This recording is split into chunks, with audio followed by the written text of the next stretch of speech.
Abhinav, congratulations. പിന്നെ ഷെജിൻ 135. രണ്ടുപേരും ആ എൻട്രൻസ് എക്സാമും ക്രാക്ക് ചെയ്തിരുന്നു. ജെയ് അഡ്വാൻസ് ക്വാളിഫൈ ചെയ്യുകയും IIT-കളിലേക്കുള്ള അഡ്മിഷൻസിന് വേണ്ടി ജോസയിലൂടെ ആപ്ലിക്കേഷൻ സബ്മിറ്റ് ചെയ്യുകയും ചെയ്തു. ഇനി വരുന്ന വിദ്യാർത്ഥികൾക്ക് എന്തൊക്കെ മോട്ടിവേഷൻ നൽകാൻ ഇവർക്ക് കഴിയും എന്നാണ് നമുക്ക് നോക്കേണ്ടത്.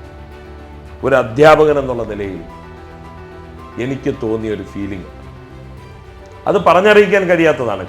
വളരെയധികം സ്വാധീനിച്ചിട്ടുള്ള, അത്ഭുതം ഉണ്ടാക്കിയിട്ടുള്ള ഒരു സ്ഥാപനത്തിലേക്കാണ് ഞങ്ങൾ 15-ാം തീയതി കടന്നത്. ജെയ് അഡ്വാൻസിലൂടെ IIT-യിലേക്ക് കടക്കാൻ പോകുന്ന ഓരോ വിദ്യാർത്ഥിയുടെയും സ്വപ്നമാണ് IIT മദ്രാസ്. ബട്ട് പേഴ്സണലി ഞാൻ അവിടെ പോയി നിൽക്കുമ്പോഴത്തേക്കും ഞാൻ ഏൺ ചെയ്തെടുത്ത ഒരു പൊസിഷനാണ് അവിടെ ഉള്ളതെന്ന് അറിഞ്ഞുകൊണ്ട് അവിടെ കയറുമ്പോഴത്തേക്കും നമുക്ക് കിട്ടുന്ന ഒരു എക്സ്പീരിയൻസ് വേറെ ലെവലാണ്. ഡൽഹിയിലേക്ക് പോകുന്നത്, അതും IIT വിസിറ്റ് ചെയ്യാൻ പോകാന്ന് പറഞ്ഞാൽ അതൊരു വലിയ ക്രെഡിറ്റ് ആയി തന്നെ നമുക്ക് കണക്കാക്കാം. പിന്നെ അവിടുത്തെ ലൈബ്രറി നമ്മളൊന്ന് ജസ്റ്റ് പോയി കണ്ടായിരുന്നു. അവിടെ 4 നിലയുള്ള ബിൽഡിംഗ് ആണ്. നമുക്ക് one of Asia 4th largest library in Asia ആണത്. 4 സ്റ്റോറി ബിൽഡിംഗ് ആണ്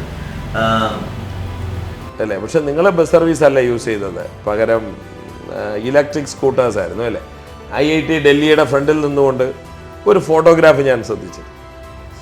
ഓരോ നമ്മുടെ താല്പര്യത്തിനനുസരിച്ച് വളർന്നു വരാൻ വേണ്ടി IITs അവർ ഓരോ പ്രോഗ്രാം ഒരുക്കിയിട്ടുണ്ട്. അവിടെ 4 സ്റ്റാർട്ടപ്പുകളിൽ 1 നിർമ്മാണം എന്ന് പറയുന്ന സ്റ്റാർട്ടപ്പ് ആയിരുന്നു. അവിടെ ചെന്ന് കഴിഞ്ഞാൽ സ്റ്റുഡൻസിന് വേണ്ടിയിട്ട് ഉണ്ടാക്കപ്പെട്ടിരിക്കുന്ന ഇത്രയും മികച്ച സ്ഥാപനങ്ങൾ, ഗവൺമെൻറ് ഫണ്ട് ചെയ്ത് ഇൻവെസ്റ്റ് ചെയ്ത് ഇത്രയും മികച്ച സ്ഥാപനങ്ങൾ തീർച്ചയായും നമുക്ക് വേണ്ടി കൂടിയുള്ളതാണ്.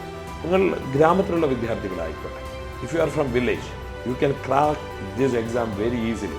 Examples are here. വളരെ ഈസിയാണത്. നമ്മൾ അവിടേക്ക് കടന്നു ചെല്ലുമെന്ന് നമ്മുടെ മനസ്സിനെ വിശ്വസിപ്പിക്കാൻ നമുക്ക് കഴിയണം. നമുക്കത് കഴിയും, അതിൽ യാതൊരു സംശയവുമില്ല. ട്രിവാൻഡ്രം ബ്രൈറ്റ് അക്കാഡമിയുടെ എല്ലാ ഭാവവും. Thank you.